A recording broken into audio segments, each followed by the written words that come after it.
estar aqui com vocês nesse domingo radioso, né?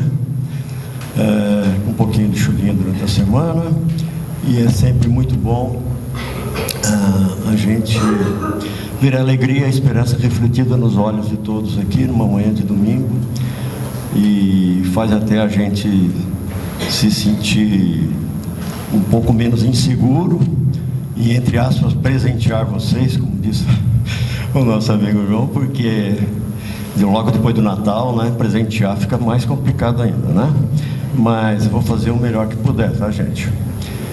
Então, inicialmente, vamos a uma breve oração, que possamos nos harmonizar em mentes e corações com a lição de hoje do Evangelho de Jesus, para que, com os corações e mentes iluminados por essa lição, tenhamos a condição mais positiva de absorver o efeito fluídico do Evangelho, do passe que iremos receber após a preleção. Que assim seja. Bom, então hoje nós vamos falar desse capítulo 2, Meu Reino Não É Desse Mundo, onde, logo no prólogo, nós temos o seguinte, por parte de João: tornou, pois, a entrar Pilatos no pretório, e chamou a Jesus e disse-lhe: Tu és o rei dos judeus? Respondeu-lhe Jesus: Meu reino não é deste mundo. Se o meu reino fosse deste mundo, certo que meus ministros haviam de pelejar para que eu não fosse entregue aos judeus. Mas, por agora, meu reino não é daqui. Disse-lhe então Pilatos: Logo tu és rei? Ao que respondeu Jesus: Tu dizes que eu sou rei. Eu não nasci nem vim a este mundo, senão para dar testemunho da verdade. Todo aquele que é da verdade ouve a minha voz. Está em João no capítulo 8. No capítulo 18. Então, inicialmente, eu acho que a gente tem que pensar um pouquinho e fazer uma certa ilação aí, né? Ou comparação entre os significados da realeza divina e da realeza terrena ou material, por assim dizer, né? Então, muitas vezes nós nos referimos a rei. Hoje já está um pouco em desuso, porque os reis, os poucos que ainda existem por aí com essa denominação, eles já não têm aquele poder terreno de antigamente, né? Geralmente são figuras mais decorativas ou moderadoras de poder, não são mais aqueles que comandam. Mas vamos nos referir à época de Jesus, onde realmente os reis tinham poder, né? Poder de fato, pelo menos sobre a matéria, e lembrar o seguinte, que o rei, ele tem uma influência, um poder, mesmo que aparentemente ilimitado, ele é cerceado por uma série de circunstâncias, né? E ele só atua sobre a parte material.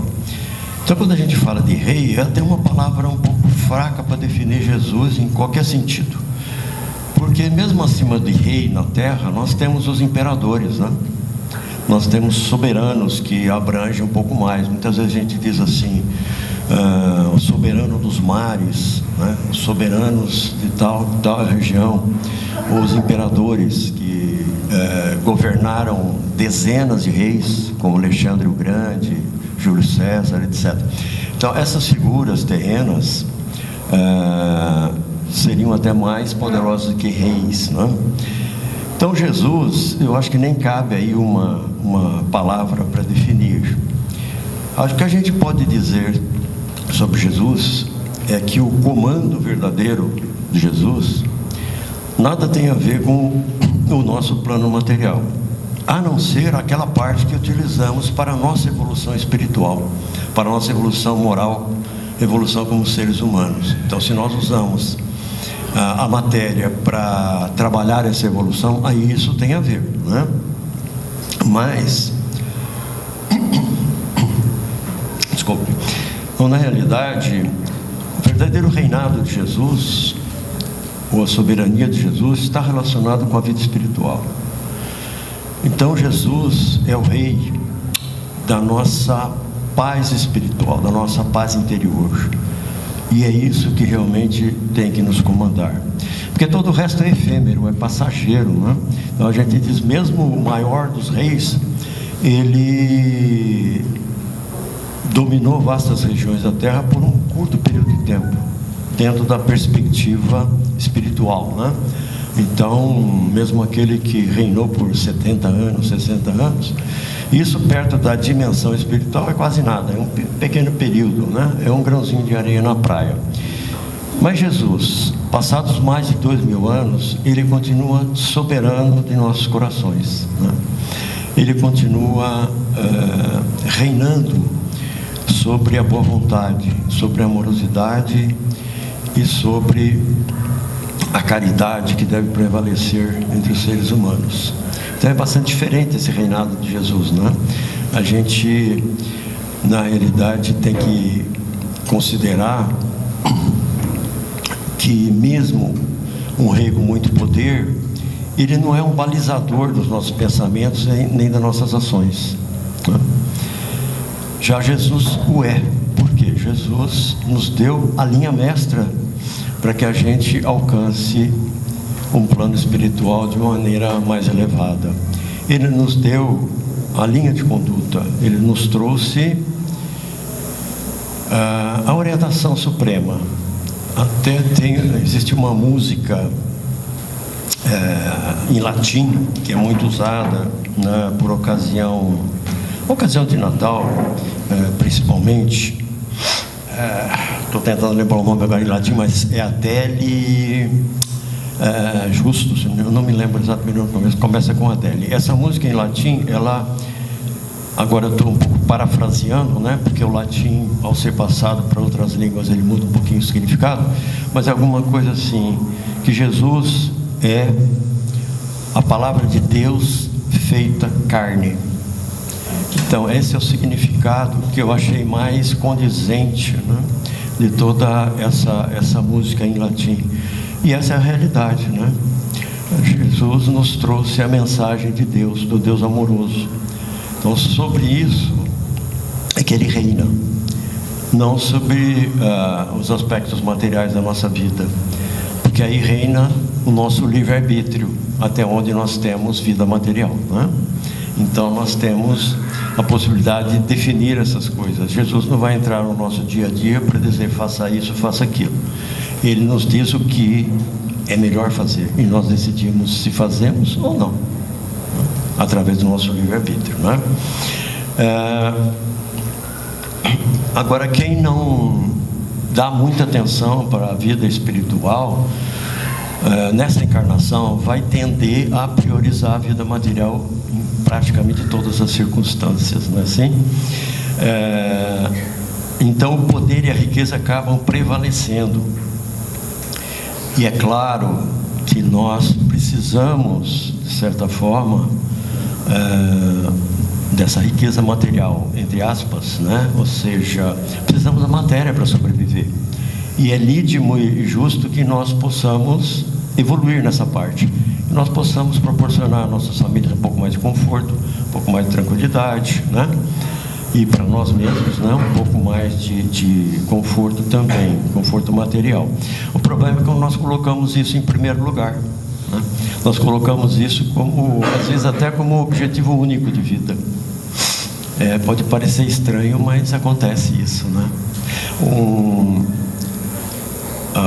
O homem mais rico do século passado, que é o David Rockefeller, ele falou uma coisa muito interessante. Ele não era um exemplo de comportamento, não, viu? Não estou aqui vendendo peixe dele, não.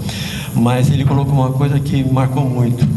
Ele disse que o homem mais pobre que ele conhecia era aquele que só tinha dinheiro. E é uma realidade, né? E ele tinha muito. Então ele sabia exatamente o efeito da riqueza, né? Sobre o ser humano, né? Então, Emmanuel também nos lembra um outro detalhe. E às vezes a gente traz para o plano material a própria, vamos dizer assim, atenção que damos a Jesus, né? Então nós falamos assim: adoramos Jesus. Então eu tenho em casa imagem de Jesus, Jesus na cruz, Jesus crucificado, etc e tal, e nós temos adoração. Nada de errado, tá, gente? Essa adoração. O problema é que a gente tem que lembrar do restante, né? E principalmente do restante. Isso é detalhe, a adoração, essa adoração física, né? Adoração da imagem, né? Emmanuel nos traz o seguinte, que Jesus não é uma personalidade para ser adorada. Ele é sim uma verdade a ser vivenciada. É bem diferente, né? Então a gente tem que vivenciar Jesus. Não basta dizer: ah, eu oro, eu vou lá na imagem de Jesus e fico ajoelhado, eu leio muito sobre Jesus. A gente coloca em prática os ensinamentos de Jesus. A gente vivencia aquilo que Jesus nos trouxe como mensagem, ou pelo menos tenta, na maior parte dos casos, né? Nem sempre é fácil, a gente é obrigado a reconhecer, mas com certeza nós temos que fazer um esforço muito grande para seguir o Evangelho de Jesus, né? E tudo isso, gente, está relacionado com a vida futura. Então, se a gente não acredita na alma, no espírito, na vida futura, aí o pensamento mais lógico, né? Aí pensando só do ponto de vista cerebral nosso, eu vou fazer tudo que eu puder agora nesse plano material, porque depois não tem mais nada mesmo. E aí nós perdemos totalmente a linha, né? A linha mestra, perdemos totalmente a concepção de vida, perdemos a motivação para fazermos algo de positivo. Essa é a realidade, né? Mesmo quando a gente busca ou consegue bens materiais, se a gente tem como objetivo melhorar as coisas para nossos irmãos também, é muito diferente do que a gente buscar bens materiais simplesmente para amealhar mais posses, para usufruir mais da riqueza, né? E mesmo se vocês pensarem bem, a riqueza material, ela tem um limite muito claro, né? Se eu tenho 2 carros na garagem, talvez eu use os 2. Se eu tenho 3, dificilmente vou usar os 3. E nós temos pessoas tão poderosas materialmente que têm 500, 600 carros em suas garagens, tá? Alguns sheiks, alguns milionários que gostam de carros, etc.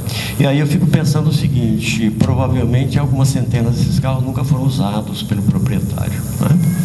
É como a gente comprar um quadro de Matisse ou algum outro grande pintor e colocar no cofre do banco. Eu paguei 100 milhões de dólares nesse quadro. Mas onde está o quadro? Está lá no National Seed Bank, sei lá das quantas. Mas você não vejo o quadro. Imagina, é um risco tremendo. Se alguém pega esse quadro, rouba esse quadro, qual é a validade disso? Esperar valorizar para os filhos, netos venderem depois mais caro ainda? Qual o objetivo disso, né? Então a riqueza tem os seus fatores delimitantes também, né? E a gente às vezes não leva isso em consideração no nosso dia a dia. Para que mais, né? Para quê? Qual o objetivo disso também? No que isso vai nos ajudar, né? Então o reino de Jesus simplesmente se trata da nossa paz interior. Se nós conseguimos atingir um bom nível de paz interior, nós estaremos usufruindo da verdadeira felicidade. É por isso que normalmente, por isso que eu me referi aqui no início à esperança e alegria nos olhos das crianças. Por quê? Porque a criança ainda tem isso de forma autêntica, né? Essa paz interior. Ela ainda não passou pelas agruras e vicissitudes da vida, ou se passou por poucas, né? Normalmente. E aí ela ainda não tisnou o seu cérebro e a sua alma com esses tipos de sofrimentos e desafios. Então o resultado, ela ainda usufrui mais do que nós da paz interior. E se ela vai continuar usufruindo disso no futuro, vai depender disso aqui. E quanto nós vamos observar o Evangelho de Jesus, tá? Mesmo que não seja lendo e decorando o Evangelho, Porque muitas vezes a gente fala, tem gente que lê uma vez e age de conformidade. Outras pessoas decoram, redecoram e não absorvem ou não colocam em prática absolutamente nada. Então, a nossa evolução depende disso, no nosso goodwill ou boa vontade, né? Quando a gente confunde as coisas e passa para o fenômeno da adoração, nós ainda corremos um outro risco, que é submissão cega e fanatismo, que ainda está, infelizmente, muito presente no nosso mundo.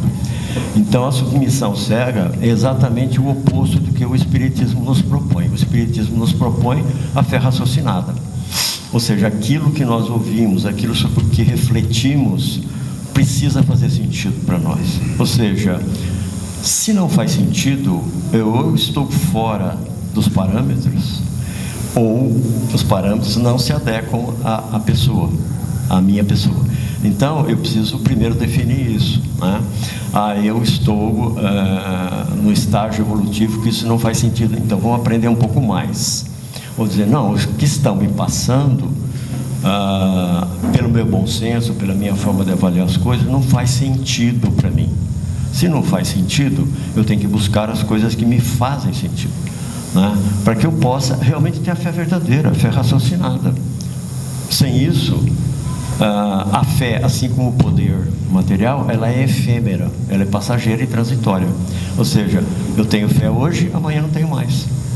Então é muito comum a gente ver pessoas trocarem de religião. Assim, eu estava na igreja católica, mas agora eu fui para o islamismo, mas também agora eu vou para o budismo, e fica nesse negócio, não consegue se acertar.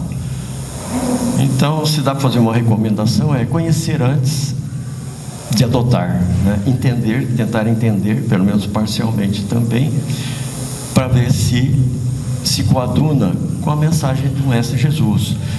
Porque quando a gente diz que deve fazer sentido com a mensagem de Jesus, não quer dizer que todos precisam ser necessariamente cristãos. O que se pretende dizer é que ou a gente comprova de que a mensagem de Jesus é incorreta, e ninguém comprovou isso ainda, nenhum dos seus pontos, né? Ou então a gente muda de vez de rumo, né? Segue a mensagem de Jesus, mesmo que não seja o nome Jesus. Jesus não veio aqui, gente, para dizer, olha, o pessoal precisa lembrar de mim, porque eu sou o bambambam, porque eu não sei o que.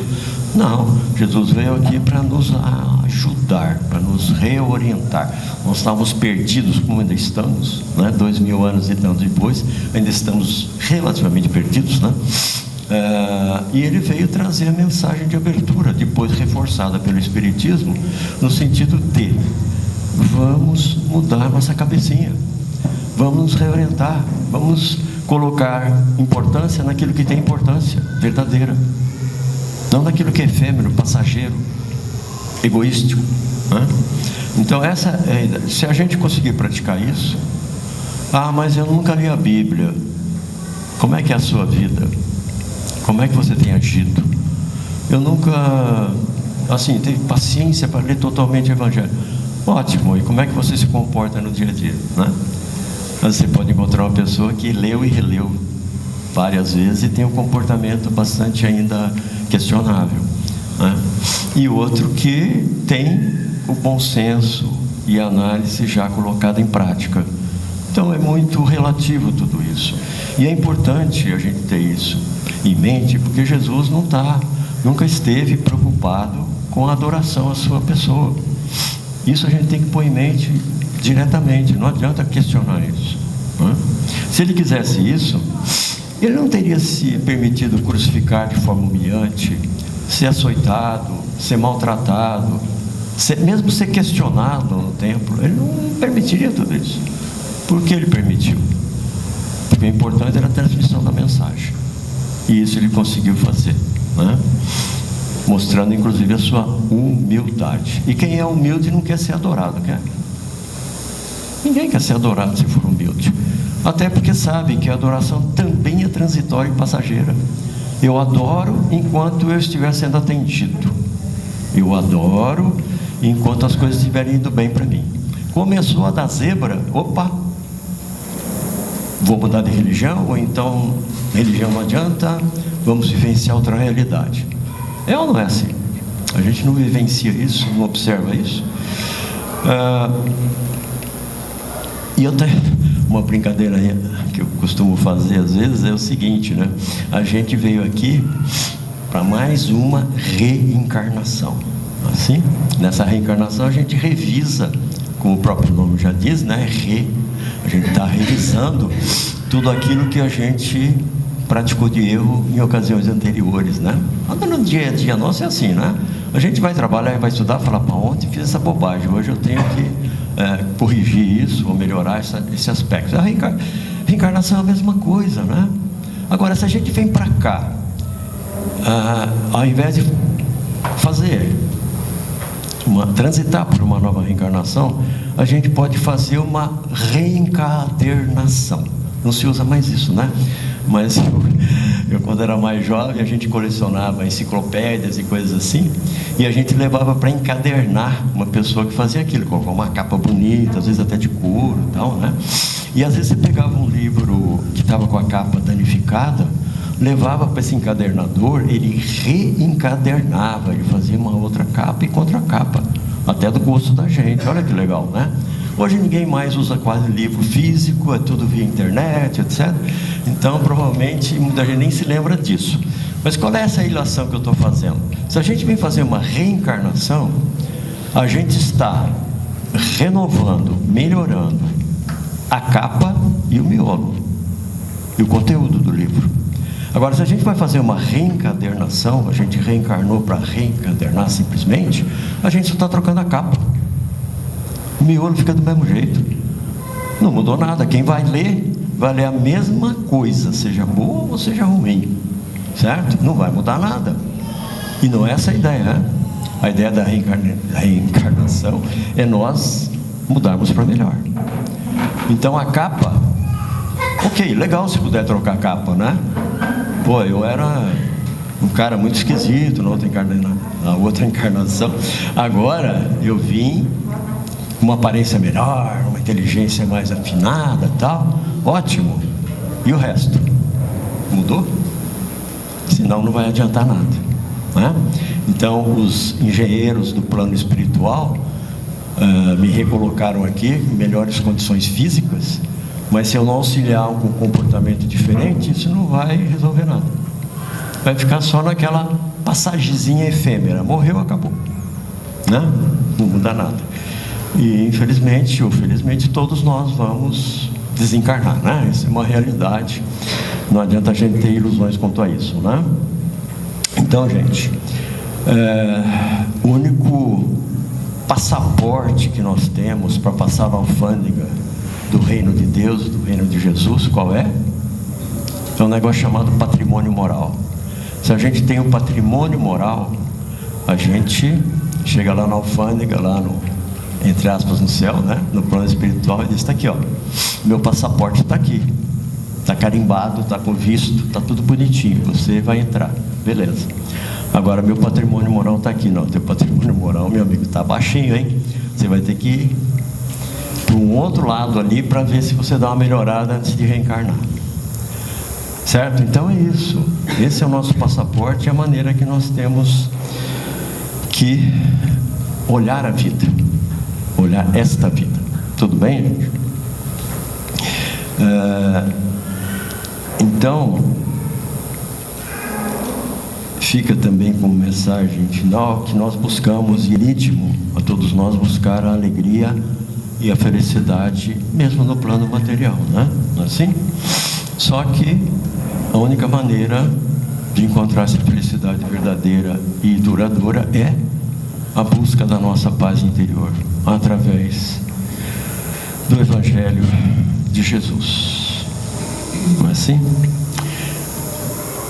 Então, gente, só para concluir, me lembrei agora de um pensamento antigo, do século XIX, começo do século XIX, de um homem santo de uma tribo das planícies americanas, que ele dizia o seguinte, que o ideal, quando você partir dessa vida, é que quando você nasce, todos em volta estão felizes, os familiares, todo mundo, não é? Beleza. Você está chorando, você está entrando numa vida dura, que vai ser dura para você, né?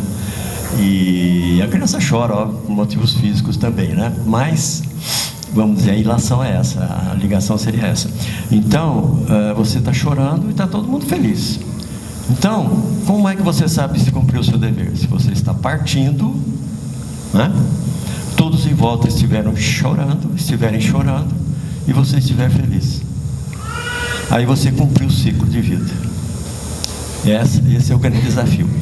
Isso foi dito por um homem que não tinha uma religião como a gente conhece, né? Mas que tinha sapiência necessária para intuir esse tipo de coisa. Tudo bem, gente? Então essa é a mensagem final que eu gostaria de colocar, que a gente tivesse isso em mente, né? Quantos lamentarão o nosso desencarne, e como é que nós nos sentiremos ao desencarnar? Assim? Bom, então obrigado pela atenção de vocês. Vamos agora então encerrar uma breve oração, que tenhamos em nossos corações a luz e a paz do Divino Mestre, para que ao longo dos dias que virão possamos enfrentar os desafios sempre com a confiança, a esperança e a amorosidade em nossos corações. Que assim seja.